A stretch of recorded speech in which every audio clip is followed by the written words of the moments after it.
পুরুলিয়ায় পৌঁছতেই দেখলাম আকাশ লাল হয়ে সূর্য অস্ত যাচ্ছে এবং সন্ধ্যার সূচনা হচ্ছে। চারিদিকে লাল মাটির পথ আর দূরে পাহাড়ের আবছা ছায়া।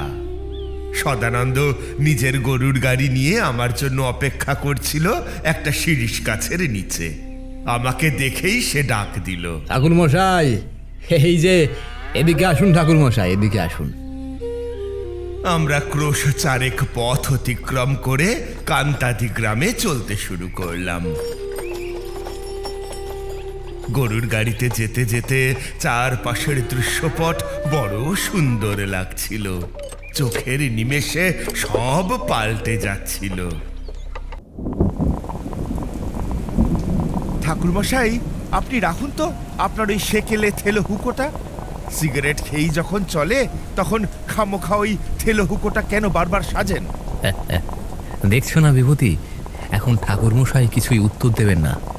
একাগ্র চিত্তে উনি যেন সাধনা করছেন। বেশ বললে তো কিশোরী। হ্যাঁ, সাধনাই বটে। কোনো কাজের পিছনে একাগ্র মনে লেগে থাকার নামই হলো সাধনা। সে হোক না তামাক সাজারি কাজ। আর বিভূতি, আজ দেখছো না কেমন ঠান্ডা পরিবেশ, তার সঙ্গে এলোমেলো বাতাস বইছে বৃষ্টির তালে তালে। তাই বলছি, এই আবহাওয়ায় থেলো হুকোটা না টানলেই নয়। আচ্ছা ঠাকুরমশাই, এবার একটা গল্প শোনান তো। আর একটা কথা বলছি, ভূতের নৃত্য বলে কিছু হয় ঠাকুরমশাই? কিশোরী, সত্যিই হয়। নাচের প্রসঙ্গ যখন উঠলই, তোমাদের আজ একটা গল্প শোনাই। পুরুলিয়ায় ছৌ নাচ দেখার আমার দীর্ঘদিনের ইচ্ছে ছিল। তখন আমি 40-এর দোরগোড়ায়। ঠিক সেই সময় আমার শিষ্য সদানন্দের কাছ থেকে ডাক এলো। সে থাকতো পুরুলিয়ার কান্তাদিতে।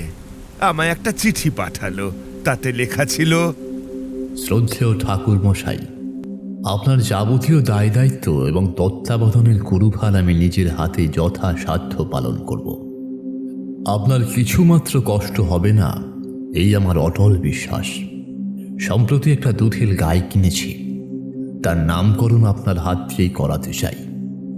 তাছাড়া আমাদের গ্রামে শীঘ্রই বিখ্যাত ছৌ নাচের দল আসছে, আর সেই উপলক্ষে গ্রামে তোড়জোড় তুঙ্গে। আপনি যদি আসেন আমাদের গ্রামে, বহুদিন ধরে আপনার নিকট এই অনুরোধ চালিয়ে আসছি। আপনি একবার আমাদের গৃহে এসে আমাদের পদধূলি দিয়ে তাকে ধন্য করুন। আপনার পদসেবা করতে পেরে নিজেকে সৌভাগ্যবান মনে করব। তবে এই নাচের আনন্দ উপভোগ করতে পারবেন এই বিশ্বাস আমার আছে। আপনি কবে আসবেন দয়া করে দিনক্ষণ জানালে আমি গরুর গাড়ির বন্দোবস্ত করে রাখতে পারব। এটি আপনার স্নেহভাজন সদানন্দ মারুজ্জে। চিঠি পাওয়ার দিন 5 পেরোতেই আমি ঝোলা কাঁধে রওনা দিলাম পুরুলিয়ার উদ্দেশ্যে। পুরুলিয়ায় পৌঁছতেই দেখলাম আকাশ লাল হয়ে সূর্য অস্ত যাচ্ছে এবং সন্ধ্যার সূচনা হচ্ছে। চারিদিকে লাল মাটির পথ আর দূরে পাহাড়ের আবছা ছায়া। সদানন্দ নিজের গরুর গাড়ি নিয়ে আমার জন্য অপেক্ষা করছিল একটা শিরিষ গাছের নিচে। আমাকে দেখেই সে ডাক দিল, ঠাকুর মশাই, এই যে এদিকে আসুন ঠাকুর মশাই, এদিকে আসুন। আমরা ক্রোশ চারেক পথ অতিক্রম করে কান্তাদি গ্রামে চলতে শুরু করলাম। গরুর গাড়িতে যেতে যেতে চারপাশের দৃশ্যপট বড় সুন্দর লাগছিল। চোখের নিমেষে সব পাল্টে যাচ্ছিল। ঠাকুর মশাই, ওই দেখুন পলাশ গাছগুলোয় কি সুন্দর লাল ফুল ফুটেছে। এবার আমরা আমাদের গ্রামে ঢুকে পড়লাম। চৈত্র মাসের রুক্ষতা থাকা সত্ত্বেও দেখছেন তো গ্রামের প্রকৃতি এখনো কতটা সজীব। ঠিক বলেছ সদানন্দ, গ্রামের মাটিতে বৈরাগ্য আছে। ছোটবেলা থেকে গ্রাম বাংলার মাটির সাথে আমার নারীর টান। তাই গ্রামে এলে আমার খুব ভালো লাগে। শহরের ঘিঞ্জি পরিবেশ নেই, হৈহট্টগোল নেই। তাল বলতে ঠাকুর মশাই, চৈত্র মাস মানেই আমাদের এখানে উৎসবের মরশুম। শিবের গাজন, চলক আর ওই ছৌ নাচ, এই নিয়েই সারা পুরুলিয়া মেতে থাকে। আর একটু এগোলেই দেখবেন গ্রামের মাঠটা কিভাবে সেজে উঠেছে। আরে, কোত্থেকে যেন ধামসা মাদল বাজার আওয়াজ আসছে না? বহু দূর থেকেও আমার কানে স্পষ্ট শোনাচ্ছে। আগে হ্যাঁ ঠাকুর মশাই, আপনি ঠিকই শুনেছেন। আমাদের গ্রামের এখানে প্রতি বছর দূর দূরান্ত থেকে নামি দামি ছৌ নাচের দল আসে। বাঘামুন্ডি, চারিদা, সব জায়গা থেকে বড় বড় ওস্তাদেরা আসেন। আর ওই দেখছেন না, বড় ত্রিশূল টাঙানো, ওর নিচেই হবে সারা রাত ভোর নাচ। তামসা মাদলের তালে গ্রামের পরিবেশ মুখরিত হয়ে উঠবে ঠাকুর মশাই। আর সব দল তালে তালে নেচে উঠবে। ঢোলকের ওপরে কাঠি পড়তে দর্শক মণ্ডলী নেচে উঠবে একেবারে। চমৎকার! এমন দৃশ্য এর আগে দেখিনি। তোমাকে ধন্যবাদ আমাকে মোক্ষম সময় আমন্ত্রণ জানানোর জন্য। ক্রমেই আমরা গিয়ে পৌঁছলাম তার বাড়িতে। সদানন্দের বউ আমাকে হাত পা ধোয়ার জল এবং একটি শুকনো গামছা দিল। তারপর দাওয়ায় খেজুর পাতার চাটাইয়ের উপর বসতেই সদানন্দের বউ আমাকে কাঁসার বাটিতে লাল রঙের দেশি মুড়ি আর চায়ের পেয়ালা দিয়ে গেল। চার জলযোগের পর্ব মিটতেই পৌঁছে গেল এক ছিলিম তামাক। তামাক ধরিয়ে এক মুখ ধোঁয়া ছেড়ে বসে আছি সামনের দিকে চেয়ে। সদানন্দ আমাকে বলল, ঠাকুর মশাই, ব্রাহ্মণের প্রসাদ যেন একটু পাই, দেখবেন একটু। আর একটা কথা বলার আছে ঠাকুর মশাই। গত রাতে আমাদের ওই ছৌ নাচের উৎসবে একটা অদ্ভুত ব্যাপার ঘটেছে, বুঝলেন, যা আগে কোনোদিনও দেখিনি। অদ্ভুত? কি ব্যাপার বলো তো? খোলসা করে না বললে বুঝবো কি করে? প্রতি বছরই আমাদের এখানে একটা বিশেষ দল আসে। গত বছরও এসেছিল। ওদের পালা অনুযায়ী নাচ শুরু হয় ঠিকই, কিন্তু বিপত্তি বেঁধে যায় ওদের অসুর চরিত্রটাকে নিয়ে। ওই দলে যে অসুর সাজে তার নাচ দেখলে আমরা পর্যন্ত ভয়ে কেঁপে উঠি। কিন্তু একটা একটা গন্ডগোল আছে ঠাকুর মশাই। গন্ডগোল? কিসের গন্ডগোল? গ্রামে একটা অদ্ভুত রেওয়াজ আছে ঠাকুর মশাই। যে লোকটা অসুরের ভূমিকায় নাচে, উৎসব শেষ হওয়ার পরে সে নাকি 1 বছরের মধ্যেই অস্বাভাবিকভাবে মারা যায়। ওটাকে কেউ প্রকাশ্যে বলতে চায় না, তবে লোকমুখে সবাই জানে ঘটনাটা। আর আশ্চর্য ব্যাপার হলো, তার মৃত্যুর পরের বছর আবার ঠিক একজন নতুন লোক এসে সেই ভূমিকাটা নেয়। গ্রামের কেউই জানে না সে কে, কোথা থেকে এসেছে, কিংবা কিভাবে তারই হাতে আবার অসুরের সাজ দেওয়া হলো। বলো কি? কেউ খোঁজ করেনি? গ্রামের মাতব্বররা কিছু জানে সব? খোঁজ কেউ নেয়নি অবশ্য। ওদের সঙ্গে শুধু বছরের একটা সময় আমাদের দেখা হয়। দলটা আসে প্রতি বছর নিয়ম মাফিক এবং নাচ শেষ হলে বকেয়া টাকা নিয়ে চলে যায়। গ্রামের লোক অবশ্য জানে অসুরের ভূমিকায় অভিনয়রত লোকটার মৃত্যুর কথাটা, কিন্তু ওই নিয়ে দলের প্রধান কার্যকর্তাকে কেউ কিছু জিজ্ঞেস করার সাহস দেখায় না। আর নিজেদের মধ্যেও ভয়ে কোনো উচ্চবাচ্চা করে না কেউ কিছু। এই নাচেই আশেপাশের 10-10টা গ্রামের মানুষ এখানে এসে ভিড় জমায় কিনা। কথাটা শুনে আমার মনে খানিকটা সন্দেহের উদ্রেক হলো, তবে তখন আর কিছু বললাম না। দেখতে দেখতে সেই প্রতীক্ষিত দিনটিও এসে গেল। সেদিন সন্ধ্যার কিছু পরে আমি আর সদানন্দ অশ্বত্থতলার মাঠের দিকে গিয়ে পৌঁছলাম। মাঠটা বেশ বড়। একদিকে ছৌ নাচ দেখার জন্য মানুষের ভিড় জমেছে, আর অন্যদিকে বসেছে বড় সড় মেলা। দুই জায়গাতেই মানুষের ঢল উপচে পড়ছে। আমার জন্য সদানন্দ এগিয়ে গিয়ে একটি জায়গা করে দিয়েছিল। আমি গিয়ে আমার নির্ধারিত আসনে বসলাম। ধীরে ধীরে রাত নামতে লাগলো, আর 4-5টা হ্যারিকেন আর হ্যাজাকের বাতির আলোয় যেন এক অদ্ভুত মায়াবী রূপ ধারণ করল। গ্রামের মানুষ উৎসাহ আর উদ্দীপনা নিয়ে সামনে পর্দায় ঢাকা বাঁধা মঞ্চের দিকে তাকিয়ে অপেক্ষায় প্রহর গুনছিল। হঠাৎ মাদল আর শিঙার তীব্র ধ্বনি চারিদিকে বেজে উঠল। সেই শব্দ যেন আকাশ বাতাস কাঁপিয়ে তুলল। মুহূর্তের মধ্যেই পর্দা উঠে গেল, আর দেখা গেল পালার নাম অসুর সংহার। ওই দেখুন ঠাকুর মশাই, আসর শুরু হলো। আর ওই যে কার্তিক, গণেশ আর দেবতারা একে একে রণকৌশল দেখাচ্ছেন।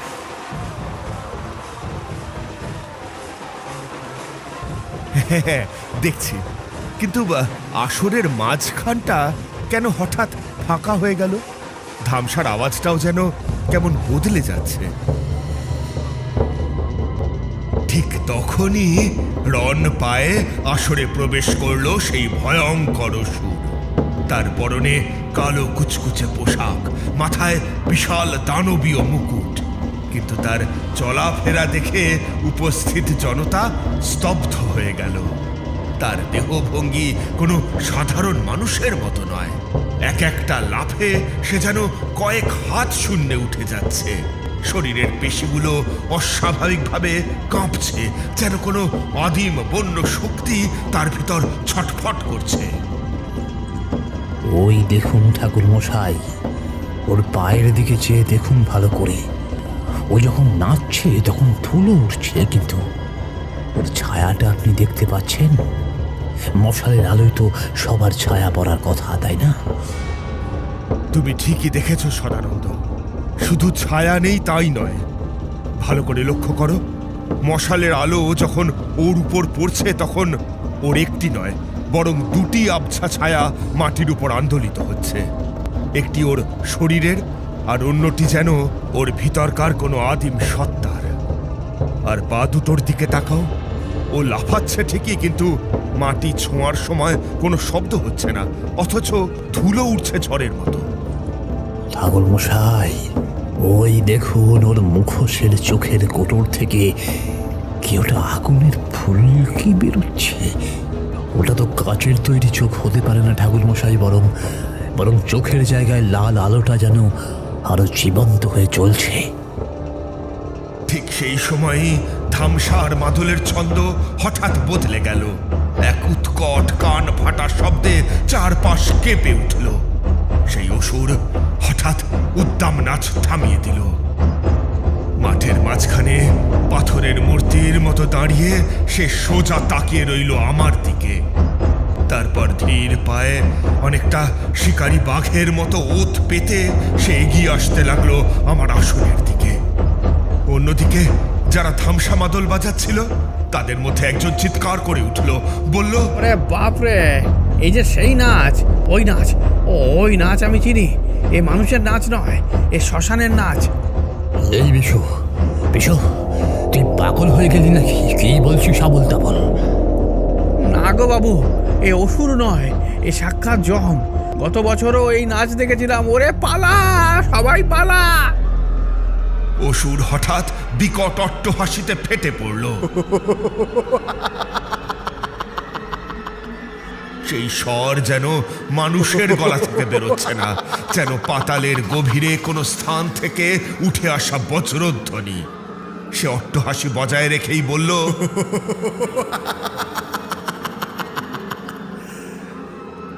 আজ আর অসুর সংহার নয়, আজ আমার নরসংহারের পালা।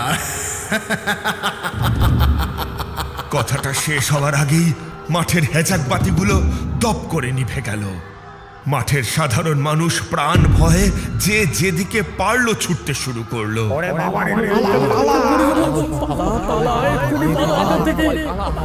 মেলার বাঁশি আর আনন্দ নিমেষেই আর্তনাদে পরিণত হলো। কিন্তু এত বিশৃঙ্খলার মাঝেও আমি নিজের স্থান থেকে এক চুল নড়লাম না। আমি স্থির হয়ে বসে রইলাম। সদানন্দ থরথর করে কাঁপতে কাঁপতে বলল, ঠাকুর মশাই পালাচ্ছেন না কেন? ও তো আপনার দিকেই আসছে।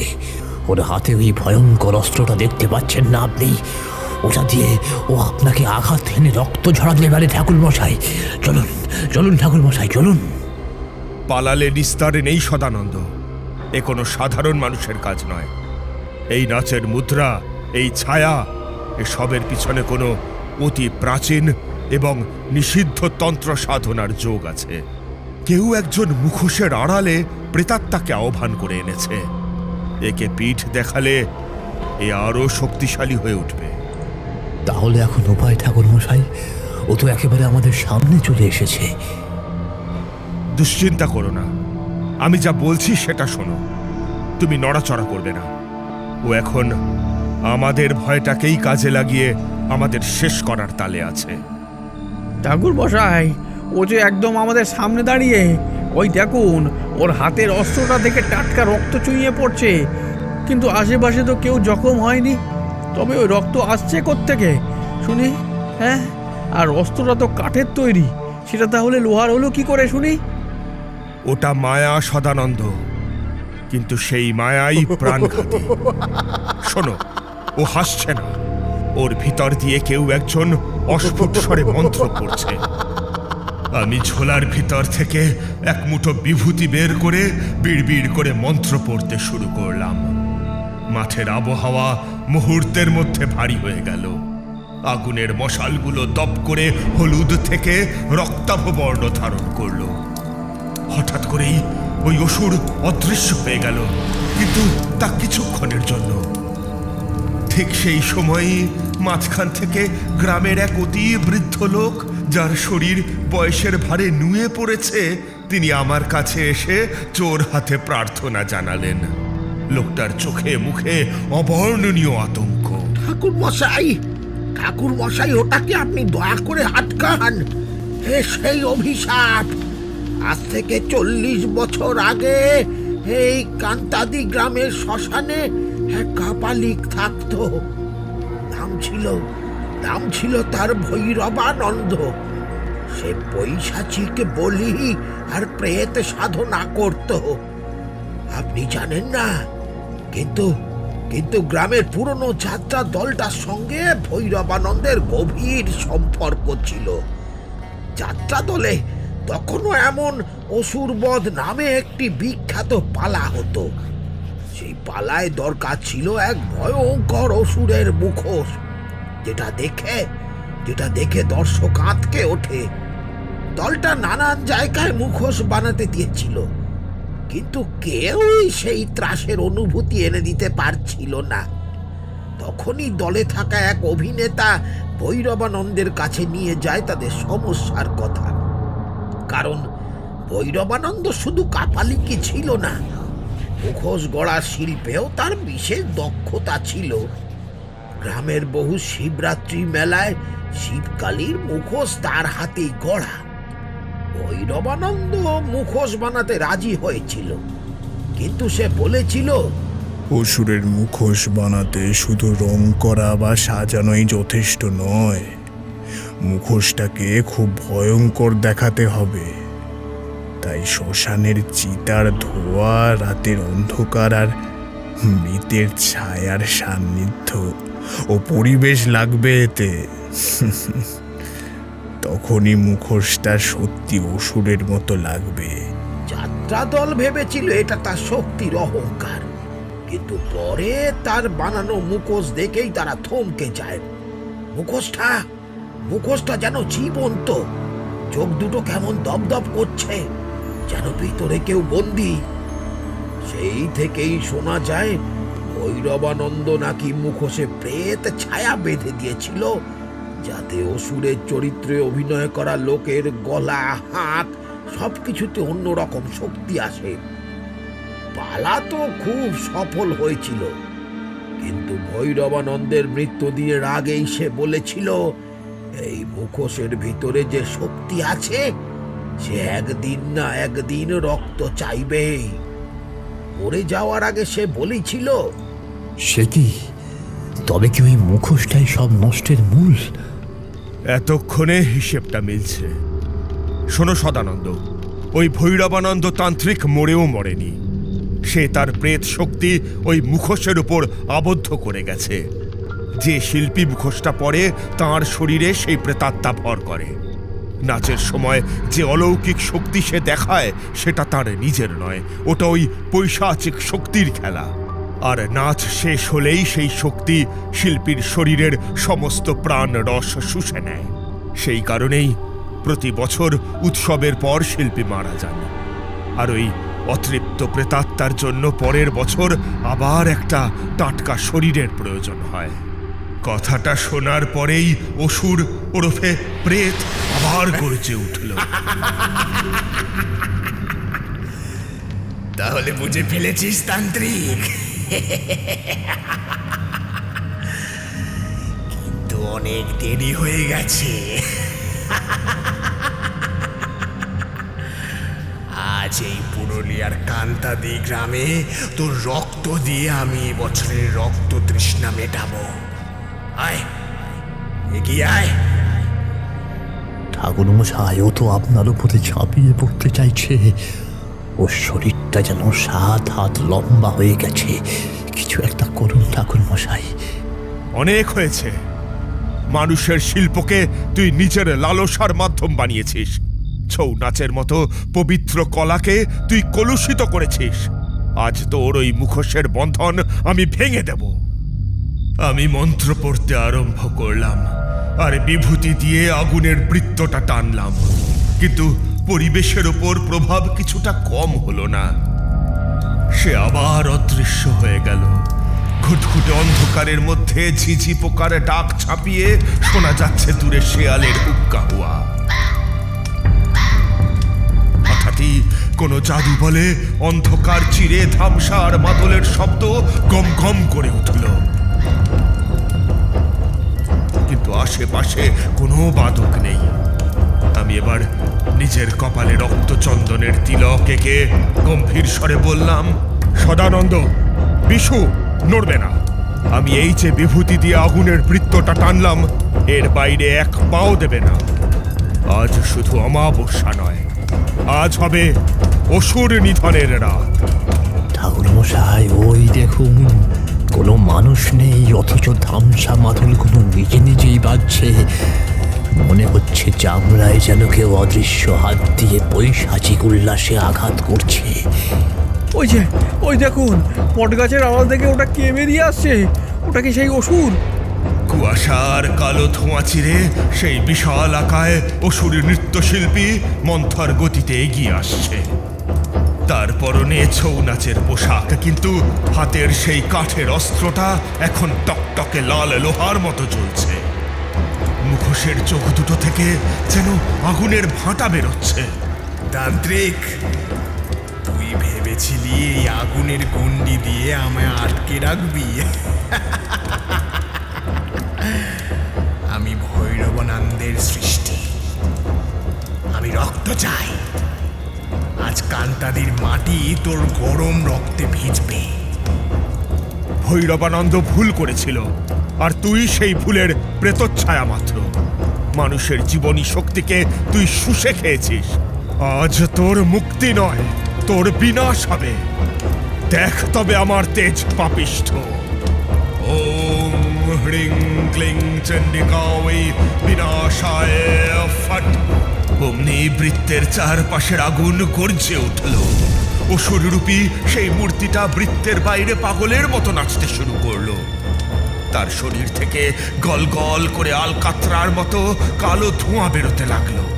ঠাকুর মশাই, ওর শরীরটা ফেটে যাচ্ছে। ওই দেখুন, মানুষের চামড়া ভেদ করে কালো কিছু একটা বেরিয়ে আসতে চাইছে। বাদলগুলো আরো জোরে বাজছে কেন? কান ফেটে যাচ্ছে। ঠাকুর মশাই, কিছু একটা করুন, ও আমাদের উপর ঝাঁপিয়ে পড়বে। তোর এই মুখোশই তোর শক্তি ছিল। আজ সেই শক্তির আমি বিনাশ করব। যে অতৃপ্ত আত্মা এই শিল্পের আড়ালে লুকিয়ে আছিস, ব্যক্ত হ। হঠাৎ এক বিকট শব্দে ধামসা মাদলগুলো ফেটে চৌচির হয়ে গেল। অসুর নৃত্যশিল্পী মাঝ মাঠে স্থির হয়ে দাঁড়িয়ে পড়ল। তার শরীর থেকে নির্গত কালো ধোঁয়া ঘনীভূত হয়ে একটা দানবীয় ছায়া মূর্তি তৈরি করলো। ঠিক সেই মুহূর্তে এক তীক্ষ্ণ আর্তনাদ করে শিল্পীর মুখের সেই প্রাচীন মুখোশটা মাঝখান থেকে দুভাগ হয়ে ফেটে গেল। তান্ত্রিক, তুই আমাকে শেষ করলি। আমার এত বছরের তৃষ্ণা, আমার রক্ত। রক্ত নয়, তুই শুধু চিতাভস্য পাবি। তোকে আমি পঞ্চভূতে বিলীন করে দিচ্ছি। জয় মাতারা। আমি আমার ঝোলা থেকে একটা মাটির পাত্র নিলাম, মন্ত্রপুত জল আর বিভূতি বাতাসের দিকে ছুঁড়ে মারলাম। সেই বিশালকায় দানবীয় ছায়ামূর্তিটি যন্ত্রণায় ক্রমে ইম্রিয়মান হয়ে যেতে লাগলো। না, এ হতে পারে না। ভৈরবানন্দের রক্তবীজ আমি। আমাকে তুই থামাতে পারবি না তান্ত্রিক। এই গ্রামের প্রতিটি শিল্পীর রক্তে আমি বেঁচে থাকবো। ভ্রান্ত ধারণা। শিল্প অমর হয় সত্যের উপর দাঁড়িয়ে, মিথ্যে আর লালসার উপর নয়। যে মুখোশকে তুই তোর আবাস বানিয়েছিলি, সেই মুখোশ আজ চূর্ণ। তোর আর পালানোর পথ নেই। ঠাকুর মশাই, ওই দেখুন, অসুরটা আগুনের বৃত্তের ভেতরে ঢোকার চেষ্টা করছে। আগুনগুলো রক্তাভ রং হয়ে যাচ্ছে কেন ঠাকুর মশাই? মাঠে ধুলোবালিগুলো সব গোল হয়ে ঘুরছে। ওটা কি ঘূর্ণিঝড় নাকি ওই প্রেতরানি কোনো নতুন মায়া? বিশু, ওটা ওর ব্যর্থ হওয়ার ছটফটানি। শোন প্রেত, যে শ্মশানের চিতার ধোঁয়া দিয়ে তোর জন্ম হয়েছিল, সেই চিতার অগ্নিতেই তোকে আজ ফিরতে হবে। ওং ক্রিং হুং হ্রিং ফাট। আমি ঝোলা থেকে একটা ছোট তামার ঘটি বের করে তাতে এক লহমায় সেই ঘনীভূত কালো ছায়ামূর্তিটাকে বন্দি করার চেষ্টা করলাম। ছায়ামূর্তিটি তীব্র বেগে সেই স্থান ছেড়ে শ্মশানের জ্বলন্ত একটা চিতার দিকে ছুটে গেল। চিতার উপর এক বিশাল অগ্নিকাণ্ড ঘটে গেল, যেন কেউ সেখানে ঘি ঢেলে দিয়েছে। এক মুহূর্তের জন্য মনে হলো আগুনের শিখার মধ্যে ভৈরবানন্দের বিভৎস মুখটা ফুটে উঠছে। তারপর সব নিস্তব্ধ। গেল? ওটা কি তবে চিরকালের মতো বিদায় নিল ঠাকুর মশাই? আপাতত ওই প্রেত সত্তা শ্মশানের পঞ্চভূতে বিলীন হয়েছে। কান্তাদি গ্রামের ওপর থেকে এত বছরের অভিশাপ কাটলো। ওই দেখো, নৃত্যশিল্পী লোকটার জ্ঞান ফিরছে। মাটিতে পড়ে থাকা সেই নৃত্যশিল্পী ধীরে ধীরে চোখ মেললেন। ওনার মুখ থেকে রক্তমাখা ফেনা বেরোচ্ছিল, কিন্তু এখন তিনি শান্ত। তবে ওনার বুকের উপর পড়ে থাকা সেই বিখ্যাত অসুরের মুখোশটা তখন দুখণ্ড হয়ে পড়ে আছে। যাক, ওই উপদ্রবটা তাহলে শেষ হলো। কিন্তু ঠাকুর মশাই, এই ভাঙা মুখোশটা এখানে এভাবে ফেলে রাখা কি ঠিক হবে? না, এটা পুড়িয়ে ফেলা দরকার ছিল, কিন্তু এখন আমার শরীর আর দিচ্ছে না বিশু। রাত প্রায় শেষ। চলো কান্তাদির মেলা প্রাঙ্গণে ফিরি। কাল সকালে এর একটা গতি করা যাবে।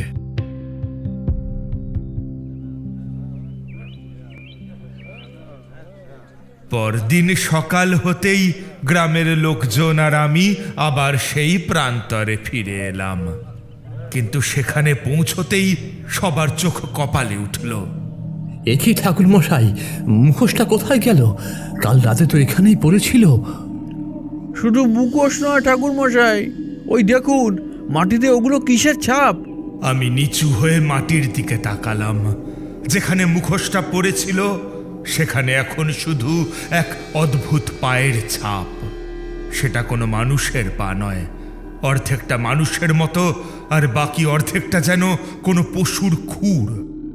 সেই ছাপগুলো শ্মশানের সীমানা পেরিয়ে গভীর জঙ্গলের দিকে চলে গেছে। তবে কি প্রেত বিদায় নেয়নি? সে কি আরো শক্তি সঞ্চয় করে আবার ফিরে আসবে? ছায়া চলে গেছে, কিন্তু মায়া রয়ে গেছে। তন্ত্রের খেলায় জয় পরাজয় বড় কথা নয়, বড় কথা হলো লড়াইটা জারি রাখা। এই কান্তাদিতে যা শুরু হলো তার শেষ হয়তো আরো ভয়ানক কোনো জায়গায় অপেক্ষা করছে। তার মানে কি আবার কোনো দিন? সেটা সময় বলবে। আপাতত চলো, আজকের মতো আমাদের কাজ শেষ। কিন্তু মনে রেখো, কিছু কিছু মুখোশ কখনো সম্পূর্ণ নষ্ট হয় না, তারা শুধু নতুন মুখের অপেক্ষা করে। এটা না পোড়ালে কোনো কাপালিক এইটা মন্ত্রের বন্ধনে আবদ্ধ করে জোড়া লাগিয়ে দিয়ে পুনরায় ব্যবহার করতে পারে।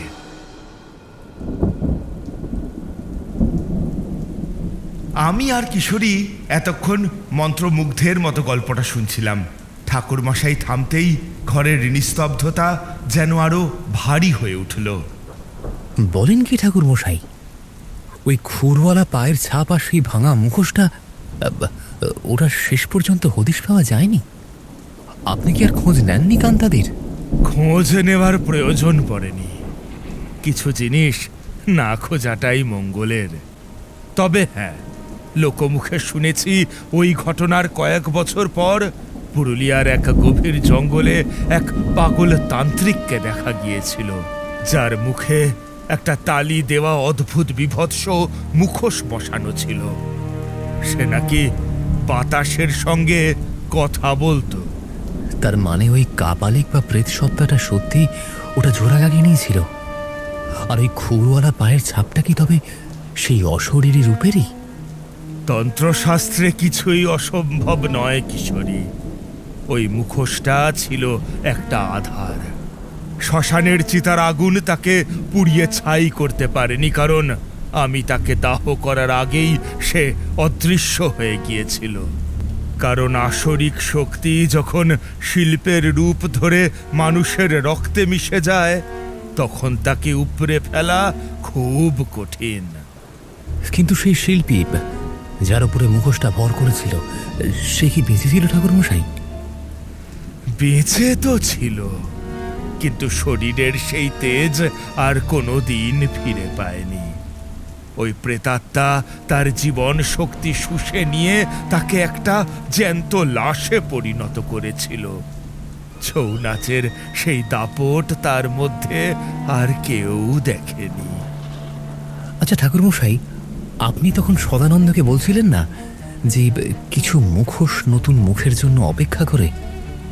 তার মানে কি আজও সেই মুখোশ কারোর জন্য ওত পেতে আছে? হয়তো আছে, হয়তো নেই। মানুষের মনের ভিতরেও তো কত মুখোশ থাকে কিশোরী।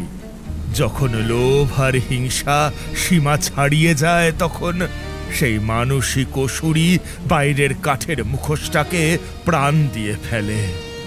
সেদিন আবার রক্তক্ষরণ শুরু হয়। আজ তবে উঠি ঠাকুর মশাই, আপনার এই কান্তাদির গল্প রাতে ঘুমোতে দেবে না মনে হচ্ছে। আমাদের এই গল্প যদি আপনাদের ভালো লেগে থাকে তাহলে অবশ্যই লাইক করবেন এবং শেয়ার করবেন। যারা চ্যানেলটিতে নতুন তারা অবশ্যই সাবস্ক্রাইব করুন। শুধু বেল আইকনটি টিপে নোটিফিকেশন অন করে দিন, যাতে আমাদের পরবর্তী কাজগুলোর খবর সবার আগে আপনার কাছে পৌঁছয়। ধন্যবাদ।